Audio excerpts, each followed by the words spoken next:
ദക്ഷിണേന്ത്യയിൽ ഏറ്റവും കൂടുതൽ പ്രതിഫലം വാങ്ങുന്ന സൂപ്പർ സ്റ്റാറുകളിൽ ഒരാളാണ് ആരാധകർ സ്നേഹത്തോടെ ദളപതി എന്ന് വിളിക്കുന്ന വിജയ്.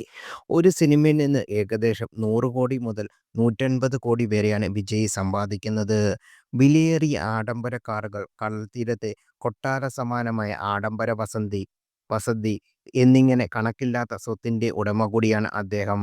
ഇതുകൂടാതെ വലിയ ബ്രാൻഡുകൾ പരസ്യത്തിൽ നിന്നുള്ള വരുമാനവും. 50 വയസ്സ് പിന്നിട്ടിട്ടും താരത്തിളക്കത്തോടെ നിൽക്കുമ്പോഴാണ് രാഷ്ട്രീയ മോഹം വിജയുടെ മനസ്സിൽ ഉദിക്കുന്നത്.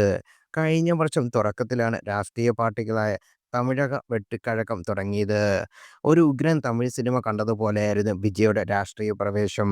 എന്നാൽ പിച്ചവെച്ച് നടക്കുമ്പോൾ തന്നെ പാർട്ടി ഇടറി വീഴുന്ന കാഴ്ചയാണ് ഇപ്പോൾ കാണാൻ സാധിക്കുന്നത്.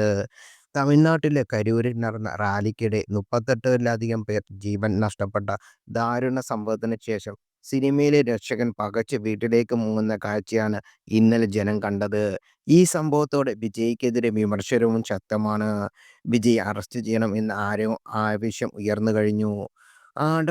ആഡംബരപൂർവമായ ജീവിതശൈലിയാണ് തമിഴകത്തെ ഈ സൂപ്പർ സ്റ്റാർ നയിക്കുന്നത്. തുപ്പാക്കി, മെർസൽ, മാസ്റ്റർ, ലിയോ തുടങ്ങിയ വമ്പൻ ബ്ലോക്ക്ബസ്റ്ററുടെ വാണിജ്യ സിനിമയുടെ അവിഭാജ്യ ഘടകമായി വിജയ്. കഴിഞ്ഞ 2 പതിറ്റാണ്ടുകളായി വാണിജ്യ സിനിമകളും വിജയം നേടിയ നിരവധി സിനിമകളാണ് വിജയുടെ പേരിലുള്ളത്. ഏത് സിനിമ ഇറങ്ങിയാലും അത് ഏറ്റെടുക്കുന്ന വിശ്വസ്തരായ ആരാധകവൃന്ദം വിജയ്ക്കുള്ളതാണ്. നിർമ്മാതാക്കൾ അദ്ദേഹത്തെ വിശ്വസിപ്പിക്കാനുള്ള കാരണവും.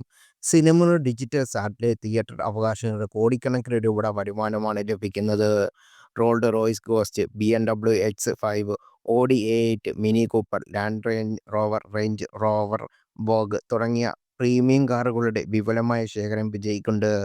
ചെന്നൈയിലെ കടൽത്തീരത്ത് കൊട്ടാര സമുദ്രമായ ആഡംബര വസതി എന്നിങ്ങനെ കരയിൽ അദ്ദേഹം നേടിയെടുത്ത ആസ്തികളുടെ മൂല്യം കോടികളാണ്.